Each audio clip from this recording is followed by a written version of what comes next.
Who is the greatest basketball player of all time? I'm Tony. Welcome back to Streetball Strategies.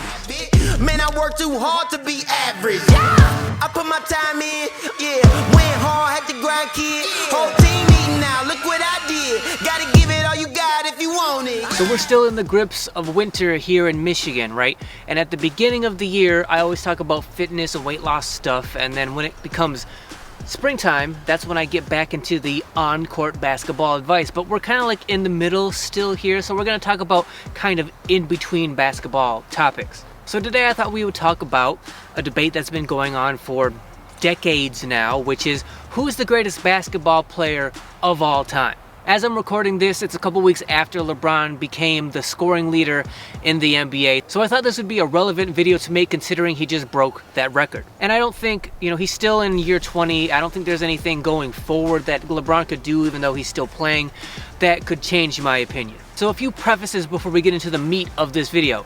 The first being that I hate the term GOAT, greatest of all time. I can't stand it. The reason for that is because it's not accurate. Sure, it sounds super impressive and prestigious, but it's not accurate. The reason for that is because of the of all time part of greatest of all time. Because of all time means not just the past and the present, but all of the incomprehensible future. We're not just talking the next 60 or 70 years while you will be watching basketball. We're not just talking about like the foreseeable future. We're talking about possible 60 or 70,000 years into the future, in infinity. So instead I just think of it as the greatest in history. Why is that such a downgrade from the GOAT? And by the way, do you guys even know anything about goats, the actual animal? Like, they're dumb, they stink, and they're loud, which means they're annoying. They're pretty much just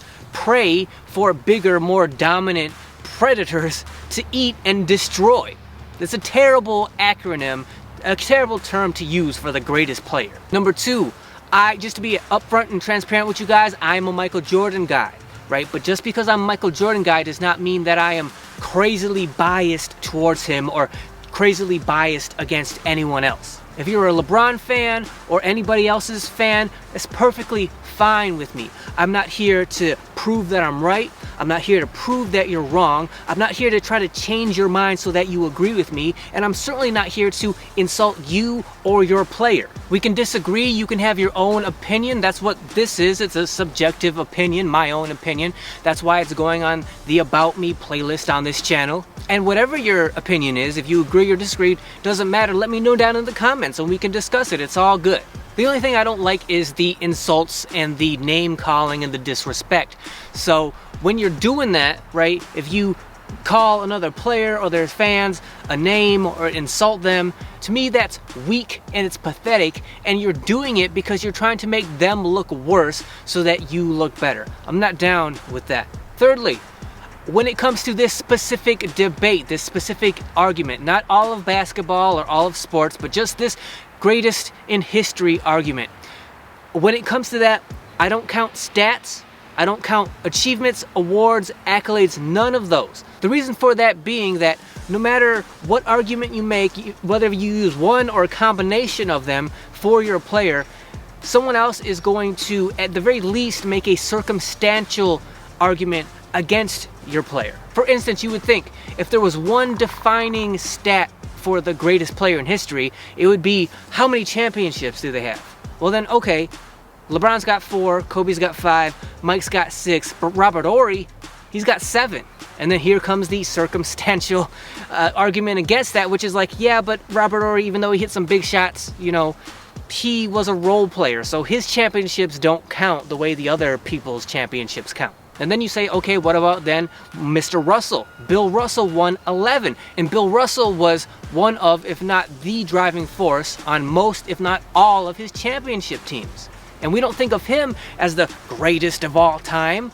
So do you see what I mean by no matter what combination you throw out about your player of those 4 things, there's always going to be some kind of circumstantial evidence thrown against you to prove you wrong? And to me, that's just, it's so annoying, it's so tiring and exhausting. You never get anywhere because this is just a subjective opinion. You're never gonna convince someone else to agree with you. No one else is ever gonna convince you to agree with them. It's possible, but it's very unlikely. So because of that, I don't even take into account any accolades, any awards, any achievements, or any stats. I will reference number of championships as we go forward in this video, but I'm only using them as like a measuring stick, but not like a defining characteristic of who's the greatest. So now let's talk about who's on my list and like why I think they've earned, you know, their place in the discussion. Let's go chronologically, starting with Michael. It's not Michael's fault that he's the oldest and he came first, so we're just gonna start with Michael, and then we're gonna move forward, we're gonna get to LeBron, and we're gonna kind of go back and forth. You'll see what I mean. So the reason I put Michael Jordan on this list, for me personally, is just to be transparent with you guys. When I was a kid, and I guess my whole life, Michael Jordan is the one and only player I've ever idolized. Now the reasons I idolized him were simple. One was because, you know, he was just in the right place at the right time for me. So when I was starting to become serious about basketball, starting to really understand it and study it and try to explore my potential as a basketball player and doing it seriously, at that time, Michael Jordan just happened to be the gold standard of basketball. Because of that, I idolized him, I studied him, I read everything I could about him, I watched every interview, everything and anything I could get my hands on that helped me learn about Michael Jordan and how and why he did the things that he did. I studied and studied and studied. But let me be clear, I am not a fan of Michael Jordan for the same cliche reasons that most people are fans of his. Most people loved Michael Jordan because of the way he could dunk and fly through the air and score all his points and make all the crazy shots, even like hit all the game-winning shots. I like all that stuff too. That stuff impresses me too, but that's not why I idolized him. That's not why I studied him so closely. For me, once I realized that why Michael Jordan was the way he was so most people think like it's because he's super competitive, like that's what separates him from everybody else, his competitive nature. While that is true, because I studied him, what I realized was number one on his priority list was being and playing the best basketball he could, being the best basketball player he could possibly be. Now, the reason for that was so that he could have the most wins that he could possibly have, but that doesn't negate the fact that top of his list was being the best player he could possibly be. And for me, when you talk about the things that made Michael Jordan so great was, you know, he was the most talented player in his era, he was the most athletic player in his era, but he's also the hardest working player in his era.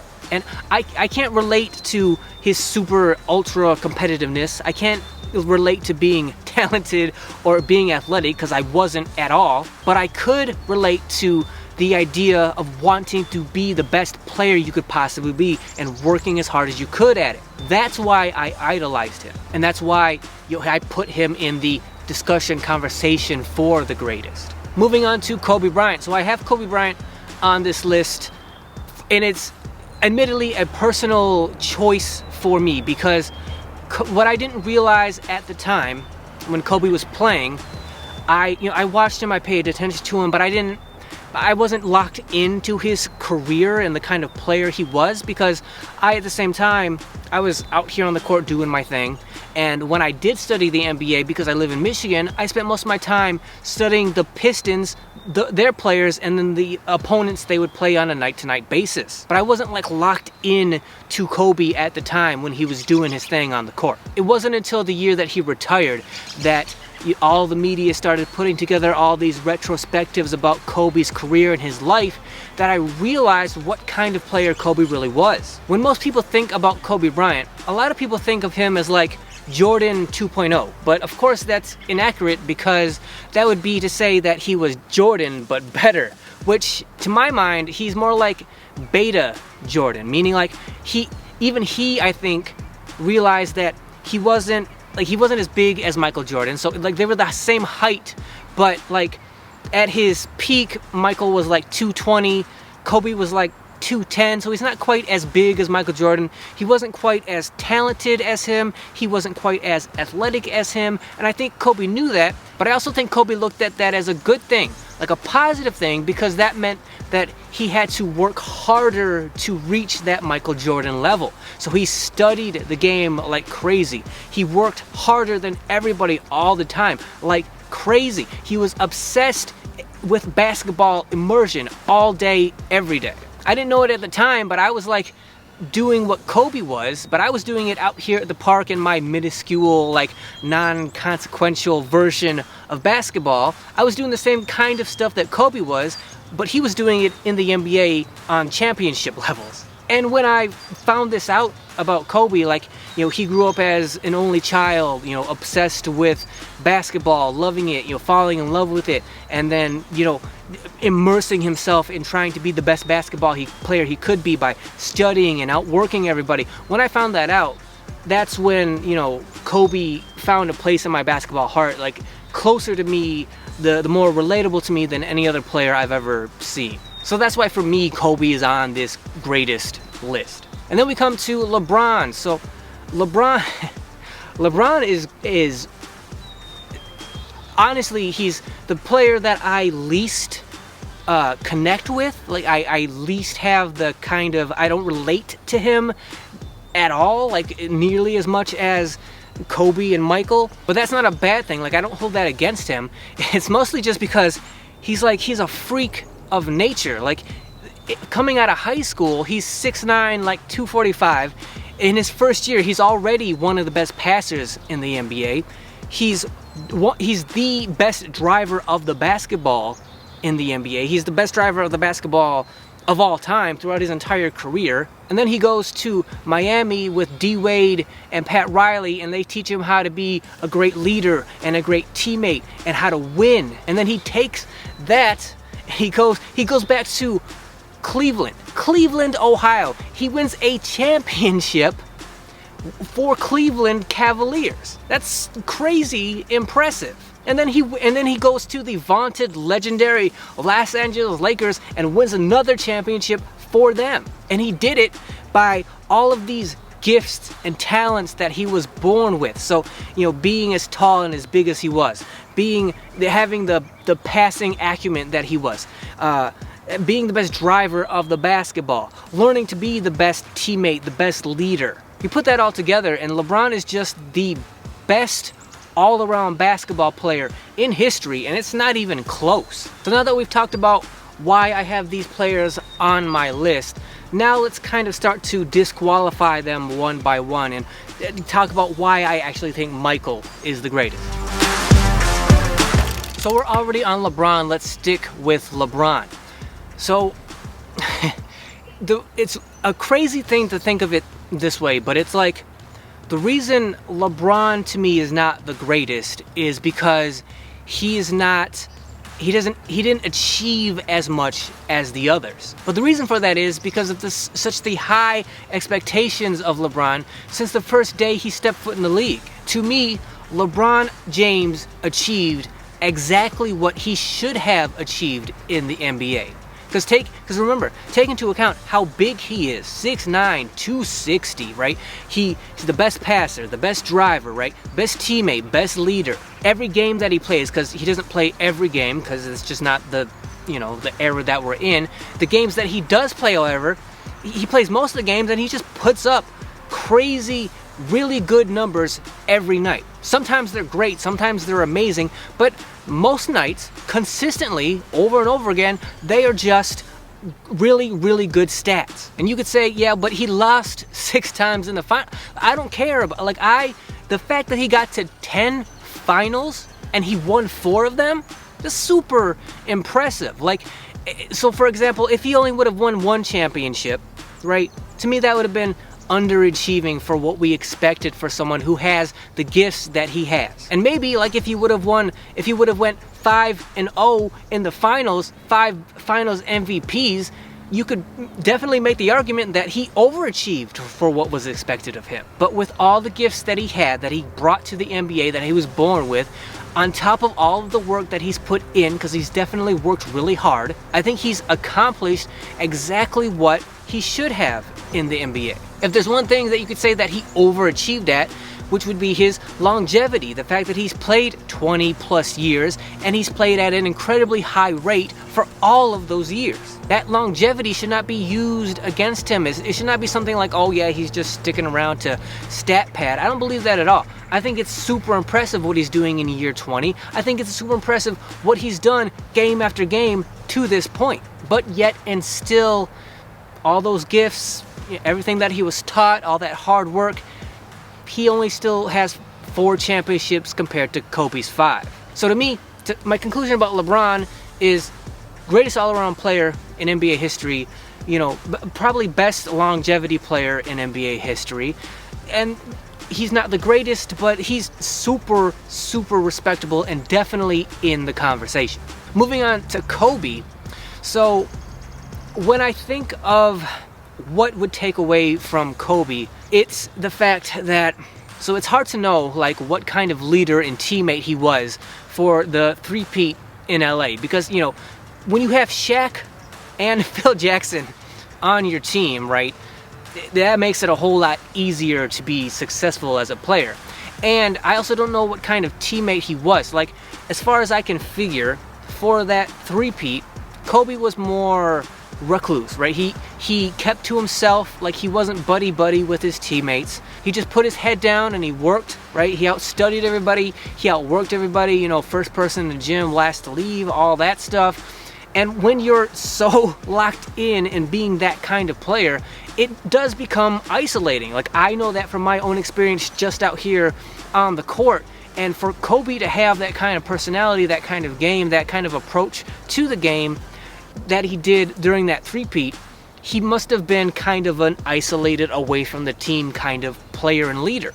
And you can do that when you have Shaq in his prime on your team with Phil Jackson coaching you. But then for his back-to-back championships without Shaq, he did something that really does impress me, which is he changed up kind of his leadership style. Like, when he won those 2 back-to-back championships, he realized, he was aware that, like, okay, I got to take all of my knowledge, right, and be a mentor to the younger players on my team. I have to take them under my wing. Like, I have all this knowledge, all this experience, championship experience. I can pass it down to these younger players, and they can help me win more championships. So for me to change up that leadership style to become a more, not so isolated teammate, to be more integrated into the team, to do that, to change it up that much, your leadership and your teammate style, and to win championships on top of that, regardless that Phil Jackson was your coach, to me is super impressive. So my conclusion about Kobe is just that, for me, it's a very personal thing to me, which if you don't agree, I don't expect you to agree. If you disagree or whatever, it's fine. But just for me personally, Kobe Bryant is the closest, most relatable, identifying player to me, in my basketball heart that I've ever known. So I can't help it but to have Kobe on my greatest list. Finishing out with Michael Jordan. So Michael Jordan is, when you think about it the way I do, it's a crazy situation, a circumstance he put himself into, because on one hand, Mike had it really easy, right? But he also had it really difficult as well. So the easy part is, like, he was from day one the most talented, the most athletic player, right? The most hardworking player. And then in the 80s, it was all about, like, the highlights, right? Showing off his talent and his athleticism and hitting shots here and there and putting up crazy amounts of points. Then in the 90s, when he gets Phil and Scotty, right, now he starts to win. So it's like, damn, Mike, you got all the talent, all the athleticism, you worked the hardest, now you got Scotty, now you got Phil. Like, how easier do you want it to be, your road to championships? How easier do you want that road to be? However, Mike is he is so difficult to play. He must be a terrible teammate to have. Like, playing with him, being his teammate is probably much more difficult than being his opponent, because if you're his teammate, right, you have to put up with him day after day, year after year. If you're his opponent, then you only have to play him once or twice or maybe a handful of times a year if you meet him in the playoffs. So you don't have to worry about him on a daily basis, whereas his teammates, you know, he's notorious for being dominating and domineering and being a bully and just not being a good, you know, person to be around with on a daily basis, even though it's like your job to be his teammate. He is really difficult to be around, really difficult to be a teammate of, because it's like, he's like, why aren't you being as good as I am? Why aren't you as great as I am? Why aren't you doing this drill and in this practice? Why aren't you perfect? Like, day after day, he's just pounding you into submission. That had to be terrible to be his teammate. It's like he has this super easy road to the championship, right? All this help, all this talent, all this athleticism. But then it's like, as they're going down the road, Michael's got like a sledgehammer in his hand and he's just beating the crap out of the road and just making it, like, turning it into rubble. And it's like, what are you doing, Mike? Like, you have so much help, so much talent, that the road to the championship should be so easy for you, but because you're beating down your teammates day after day in practice, like, you're just taking that sledgehammer to that championship road and making it way more difficult than it has to be. Now, we don't know, like, had Michael not been so tough on his teammates, had they been as successful as they were, we don't know.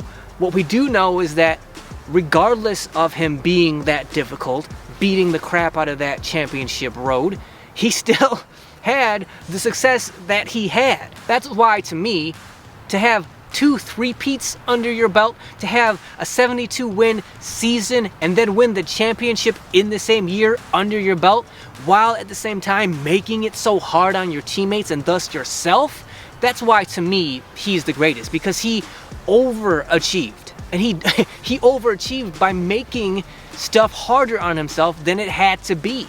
Even though he was the most talented, the most athletic, he had Scotty, he had Phil. He could have coasted. Maybe if he did, he would have only won 4, maybe 5 championships, but his crazy, you know, domineering leadership style allowed him to win 2 3-peats. It really was like Michael Jordan against the whole NBA, including his teammates, and still he was able to have the success that he did. That's why, to me, Michael Jordan is the greatest player in NBA history. So that's my greatest list. LeBron, best all-around player in NBA history. Kobe's got my NBA heart. And Jordan is just the greatest, because it was Jordan against everybody and he still had 2 3-peats. Like I said, if you disagree with me or if you agree, whatever, let me know down in the comments, right? We can talk, we can discuss, we can have fun down in the comments. This is supposed to be fun. Remember, it's sports. It's supposed to be fun, entertainment, right? So let me know down in the comments what you think. If you like this video, even if you didn't like the video, as long as you found it entertaining, engaging, thought-provoking, great. Please subscribe to the channel. Also, make sure you hit that thanks button down below. When you do that, all the comments you're about to leave, all of your comments get highlighted so they stand out from everybody else's. They also, when you hit that button, it directly supports the channel. So for anybody that does hit that button, know I greatly appreciate it. As always, like, share, comment, hit that notification bell so you're notified whenever any video comes out on this channel. And until then, I will see you guys next week. Look what it came to. Yeah,